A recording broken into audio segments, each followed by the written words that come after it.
والسلام علی خاتم النبیین۔ ناظرین محترم السلام علیکم ورحمۃ اللہ وبرکاتہ۔ پروگرام آپ کے مسائل کا حل لے کر آپ کا میزبان ڈاکٹر محمود غزنوی حاضر خدمت ہے۔ میرے ساتھ تشریف فرمائیں شیخ الحدیث مفتی محمد ابوبکر صدیق شاذلی، جو آپ کے سوالوں کے، آپ کے کالز کے اور آپ کے خطوط کے جوابات دیتے ہیں۔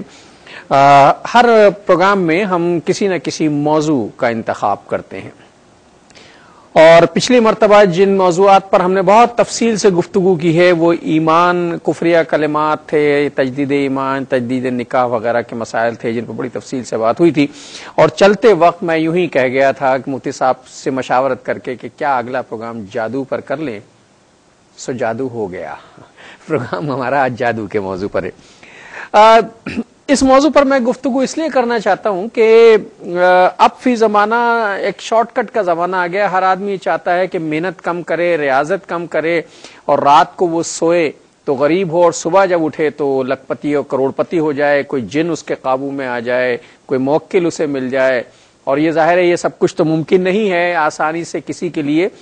تو ہوتا یہ ہے کہ پھر گلی گلی کوچے کوچے کچھ ایسے لوگ بیٹھے ہوتے ہیں جو یہ کہہ رہے ہوتے ہیں کہ جنات ان کے قبضے میں ہیں، موکلین ان کے قبضے میں ہیں، اور وہ بڑے جادوگر ہیں۔ بعض لوگ ایسے بھی ہوتے ہیں جو بظاہر کیا حقیقت میں وہ مسلمان ہی ہوتے ہیں، لیکن چونکہ جادو سے اپنا ایک ریلیشن شپ قائم کرنا ہوتا ہے چنانچہ انہوں نے اپنے نام غیر مسلموں والے رکھ لیے ہوتے ہیں، اور مفروضہ نام رکھ کر وہ لوگوں کو دھوکہ دیتے ہیں۔ کیا جادو اتنی بڑی حقیقت ہے کہ وہ تقدیریں بدل سکتا ہے؟ کیا انسانوں کو مار سکتا ہے؟ کیا جادو جو ہے وہ قرآنی علوم کے مقابلے میں بہت پاورفل ہے؟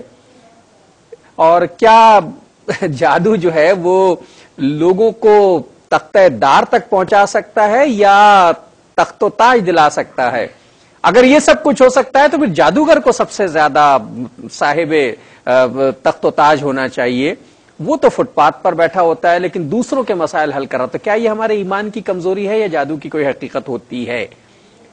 آئیے اس موضوع پر مفتی صاحب سے مشاورت کرتے ہیں، پوچھتے ہیں، رہنمائی حاصل کرتے ہیں۔ کچھ بہت ہی کڑوے قسم کے سوالات میرے پاس ہیں جادو کے حوالے سے۔ ہو سکتا ہے مفتی صاحب بھی تھوڑا سا ناراض ہو جائیں، لیکن آپ بھی آئیے مفتی صاحب سے پوچھتے ہیں، ان سے بات کریں۔ السلام علیکم۔ وعلیکم السلام ورحمۃ اللہ وبرکاتہ۔ کیا مفتی صاحب جادو جو ہے وہ روحانی علوم کے مد مقابل کوئی چیز ہے؟ اس کی حقیقت کیا ہے؟ پہلے تو اس پر بات کرتے ہیں۔ اعوذ باللہ من الشیطان الرجیم، بسم اللہ الرحمن الرحیم، الحمد للہ رب العالمین، والصلاة والسلام علی سید الانبیاء والمرسلین، وعلی آلہ واصحابہ واہل بیتہ وذریاتہ اجمعین، والعاقبۃ للمتقین۔ آپ کے سوال کے جواب سے پہلے تمہیدی کلمات میں بھی کچھ اضافہ کروں گا۔ جس طرح آپ نے کہا کہ گلی کوچوں میں بیٹھے ہوتے ہیں، گلی کوچے بیٹھے، ابھی اتفاقی بات ہے کہ چند دن پہلے مجھے کسی نے ایک اخبار کا اشتہار دیا، اور معاذ اللہ اس میں ایک کبھی صورت شخص کی تصویر لگی ہوئی تھی، اور اس نے واضح لفظوں میں لکھا تھا کہ جائز ناجائز ہر قسم کے کام کے لیے ہم سے رابطہ کریں، ہاں ان کا کام پیسے کمانا لوگوں کا۔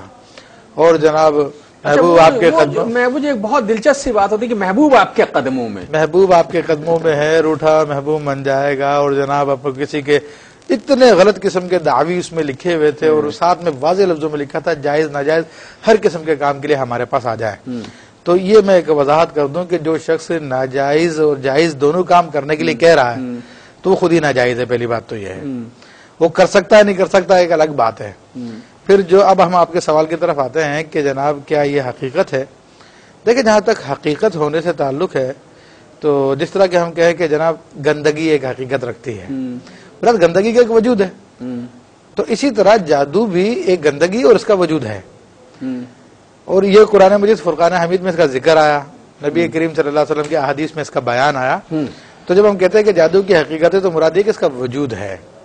اب یہ کتنا پاورفل ہے اور کتنا پاورفل نہیں ہے، تو بات یہ کہ اگر کوئی صحیح اللہ والا آ جائے مقابلے میں تو اس کے سامنے یہ سب کے سب تارے عنکبوت ہوتا ہے جادو، مکڑی کی جالی کی طرح ہے۔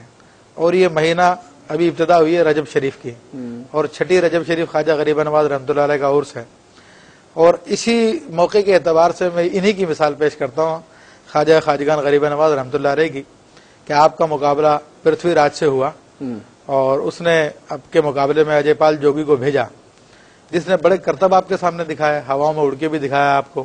جب ہواؤں میں اڑنے لگا تو خواجہ غریب نواز رحمۃ اللہ تعالیٰ نے اپنے کھڑاؤں کو حکم دیا تھا، تو وہ کھڑاؤں ہواؤں میں اڑتی گئی تھی، اس کے سر پہ لگتی رہی تو یہاں تک وہ زمین پہ آ گیا تھا وہ. اسی طرح اس نے آگ بھی پھینکی آپ پر، مگر سب کے سب وہ پھول بن گیا آپ کے سامنے آ کر. تو جادو کی حقیقت تو ہے، مگر یہ اللہ والوں کے سامنے نہیں چلتا. نہیں، مسئلہ کیا کہ جادو ایک علم ہے، جی جی، اور ایک پاورفل علم ہے. اگر اسے پراپر طریقے سے حاصل کر لیا جائے، میں یہ نہیں کہہ رہا کہ جادوگر بن جائیے، میں ایک علم کی بات کر رہا ہوں. ایک علم ہے، پراپر طریقے سے حاصل کر لیا جائے اس کے اثرات بھی ہوتے ہیں. جی جی. کیا جادو جو ہے وہ تقدیر سے الگ ہے، متصادم ہے، یا مماثلت رکھتا ہے؟ دیکھیں، پہلے اس سوال کے جواب سے پہلے آپ کے سوال کی جو تمہید میں جو جملہ آیا کہ جناب ایک پراپر علم ہے، اس کو تسلیم کرتے ہیں، مگر سیکھنے کا جہاں تک تعلق ہے تو سیکھنا جائز نہیں ہے یہ. اور اس کی وجہ یہ کہ عموماً جو جادو ہوتا ہے وہ کفریات پہ مشتمل ہوتا ہے، اور شیاطین سے اس میں مدد طلب کی جاتی ہے. اور شیاطین سے جب مدد طلب کی جاتی ہے تو شیاطین تو بیٹھے ہی ہوتے ہیں کہ کس طرح لوگوں کو گمراہ کرے، کیونکہ شیطان نے تو اللہ تعالیٰ سے وعدہ بھی کیا، بلکہ اس نے صاف اپنا ارادہ ظاہر بھی کیا کہ میں ان کی راہوں میں بیٹھ جاؤں گا اور ان لوگوں کو بھٹکاؤں گا میں. تو جیسے ہی کوئی شخص اس کی جانب آتا تو بڑھ کے گلے لگا لیتا ہے. تو اس لیے فوری طور پہ لوگ جادو میں کامیاب ہو جاتے ہیں کیونکہ شیطانی مدد ان کو ملتی ہے. لیکن اس کے مقابلے میں رحمانی مدد کا ہے، تو چونکہ یہ قیمتی چیز ہے تو اللہ تبارک و تعالیٰ محنت کرنے والوں کو عطا فرماتا ہے.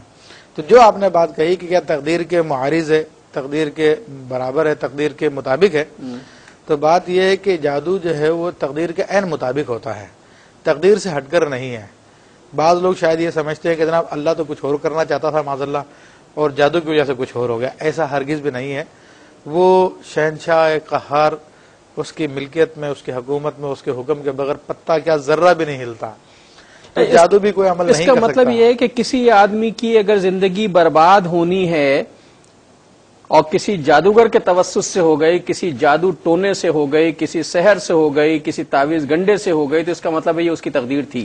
یہ اس کی تقدیر تھی. اور دیکھیں قرآن کی آیت واضح طور پہ بتا رہی ہے. یہ سورہ بقرہ شریف کی آیت نمبر 102 میں اللہ تعالیٰ ارشاد فرماتا ہے وَمَا هُمْ بِضَارِّينَ بِهِ مِنْ أَحَدٍ إِلَّا بِإِذْنِ اللَّهِ. یہ جادوگر لوگ اس جادو کے ذریعے کسی کو ضرر نہیں پہنچا سکتے، کسی ایک کو بھی ضرر نہیں پہنچا سکتے مگر یہ کہ اللہ کے حکم سے. اللہ تبارک و تعالیٰ نے چونکہ اس دنیا کو آزمائش گاہ بنایا ہے، امتحان گاہ بنایا ہے، تو اس لیے اس نے برائی کی طاقتوں کو بھی جو ہے اجازت چھوٹ دی ہے بعض مواقع پہ، اور یہاں پر جو رحمانی طاقت ہے وہ بھی مقابلے میں آتی ہے. تو جس کو وہ چاہتا ہے آزمائش میں مبتلا کرنا تو اس کو مبتلا کر دیتا ہے. تو اس آیت طیبہ سے ہمیں یہی بات نظر آتی ہے کہ جادو تقدیر کے مطابق ہے، تقدیر میں ہوتا تو ہوتا ہے. اور جادو اگر ہو جائے تو پھر جادوگروں کے پاس نہ جائے، اس ذات کے پاس جائے کہ جس کے حکم سے جادو کام کرتا ہے. جادو اگر اس کی تقدیر تھا، عین تقدیر سے متعلق تھا، تو جادوگر جس نے یہ کام کیا تو وہ پھر گناہگار کیوں ہوا؟ یہ تقدیر کے مطابق تھا اور وہ تو وسیلہ بن گیا اس کا. دیکھیں بڑا آپ نے وہ مسئلہ میں اصل میں عام لوگوں کی بات یہ پوچھ رہا ہوں، میں کوئی کج ویسی نہیں کر رہا. تقدیر کے کائنات میں جو کچھ ہو رہا ہے وہ اللہ تعالیٰ کی تقدیر سے ہو رہا ہے. اور یہ ہمارا عقیدہ ہے. جب ہم کہتے ہیں آمنت باللہ و ملائکتہ و کتبہ و رسولہ، وہ آخر میں ہم یہ بھی کہتے ہیں والقدر خیری و شری من اللہ تعالی، اچھی اور بری تقدیر سب اللہ کی طرف سے. تو جو کچھ بھی انسان کے ساتھ پیش آتا ہے وہ اس کی تقدیر ہے. تقدیر کا مطلب یہ نہیں ہے کہ اللہ نے لکھ دیا اور ہمیں کرنے پہ مجبور ہو گئے ہیں. مراد تقدیر سے مراد علم الہی ہے کہ جو کچھ ہے وہ اللہ کے علم میں ہے. اللہ تبارک و تعالیٰ جانتا ہے کہ یہ بندہ ایسا کرے گا اور ایسا کرے گا اور ایسا کرے گا، تو وہ اس نے لوح محفوظ پہ لکھ دیا. تو وہ اپنے علم کے مطابق لکھا، اس لکھنے کی وجہ سے یہ مجبور نہیں ہو گئے ہیں. تو اللہ تبارک و تعالیٰ نے بندے کو اختیار دیا ہے، اور اس بندے کے اختیار کی وجہ سے بندہ اس کام کو کسب کرتا ہے. کسب کہتے ہیں کمانے کو، کمانا کرتا ہے. تو اب ایک چیز جو اللہ نے اس کی تقدیر میں لکھی، جسے ہم ہمارے محاورے میں کہتے ہیں یا اس کی تقدیر میں ہے، مثلا ایک نوالا کھاتا ہے، ایک آدمی کو 2 کروڑ روپے ملنے ہیں جائز طریقے سے، اس نے جادو کرا کے لے لیے، جادو کرا کے لیے یا رشوت خوری کے ذریعے لیے یا سود کے ذریعے لیے.